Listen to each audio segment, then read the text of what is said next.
अगर आप स्टॉक में इन्वेस्ट करना चाहते हैं और आप चाहते हैं कि आपकी शेयर इन्वेस्टमेंट मिनिमम रिस्की हो, तो आप खुद से ही स्टॉक चुन सकते हैं। और खुद से स्टॉक चुनने का सबसे बड़ा फ़ायदा ये होता है कि हम अपने लिए बेस्ट से बेस्ट शेयर चुनने की कोशिश करते हैं। हमें पता होता है कि हमारी रिस्क एपेटाइट क्या है और हम कितने टाइम के लिए इन्वेस्ट कर सकते हैं। इस वीडियो में आपको पता चलेगा कि क्या-क्या फैक्टर्स हमें देखने पड़ते हैं स्टॉक बाई करने के लिए और हम कौन-कौन सी वेबसाइट्स पे रिलाई कर सकते हैं।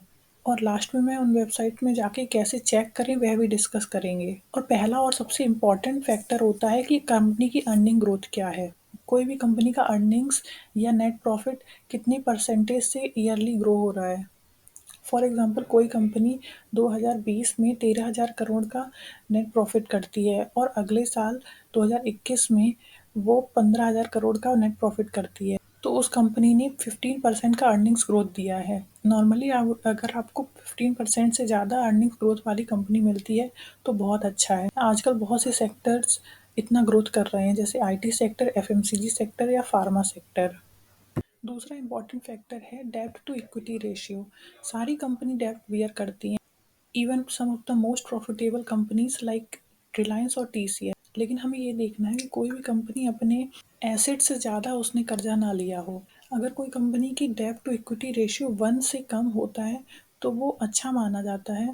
अगर आपका रिस्क टॉलरेंस बहुत कम है तो अब 0.3 और less would be good for you. अगर ये रेशियो 2 से ज़्यादा होता है तो कंपनी का स्टॉक रिस्की माना जाता है। तीसरा फैक्टर है price to earning ratio. Price to earning ratio से हम पता लगा सकते हैं कि कंपनी ओवर वैल्यूड है या अंडर वैल्यूड है। एग्जाम्पल के तौर पे अगर कोई कंपनी का पीई 10 है और उसकी अर्निंग्स ग्रोथ 15% है तो वो कंपनी अंडर वैल्यूड मानी जाएगी, क्योंकि प्राइस टू अर्निंग रेशियो यानी कि पीई कम है और उसका अर्निंग्स ग्रोथ ज़्यादा है, यानी कि उसका प्राइस धीरे बढ़ रहा है और उसकी अर्निंग्स जो हैं वो तेज हो रही हैं। तो ऐसे केस में अंडर वैल्यूड शेयर को लेना सबसे अच्छा माना जाता है, क्योंकि आगे चल के उसके प्राइस के बढ़ने की संभावना काफ़ी होती है। और चौथा फैक्टर है कि कंपनी का ब्रांड क्या है।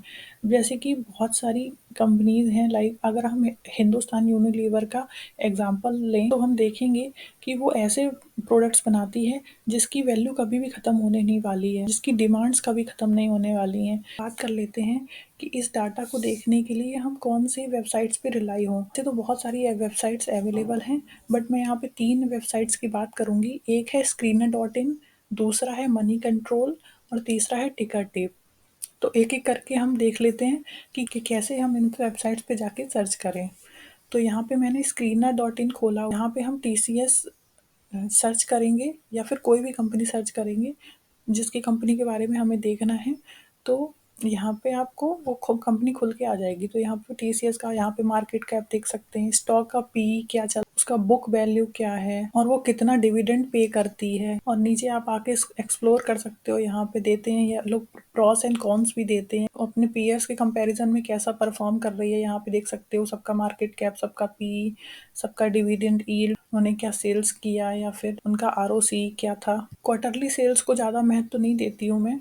अगर आपको लॉन्ग टर्म इन्वेस्ट करना है, ईयरली या 3 ईयर्स का देखो तो वो ज़्यादा अच्छा रहता है। तो नेट प्रॉफिट में आप देख सकते हो कि यहाँ पे कितने परसेंटेज से बढ़ रहा है, कंपाउंडिंग प्रॉफिट ग्रोथ क्या रहा, रिटर्न ऑन इक्विटी क्या रहा, इसकी बैलेंस शीट में बोरोइंग्स वो हर साल बढ़ा रहा है कि घटा रहा है, कैश फ्लोज कैसा है यहाँ पे, और किसने कितनी होल्डिंग्स ले रखी हैं। मोस्टली अगर किसी कंपनी को प्रमोटर्स ने ले रखा है तो वो काफ़ी सेफ माना जाता है।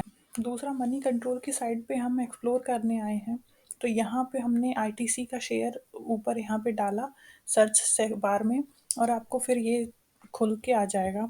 उसके बाद आप यहाँ देख सकते हो इसका डिविडेंड यील्ड क्या है, इसका मार्केट कैप क्या है, इसकी बीटा वैल्यू क्या है।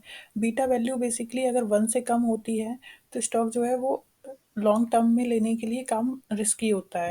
और यहाँ पे आप ग्राफ देख सकते हो, उसका रेवेन्यू का ग्राफ, यहाँ पे डायरेक्ट डेब्ट टू इक्विटी का ग्राफ खोलते हैं, आप देख सकते हो इसके पास 0 डेब्ट है।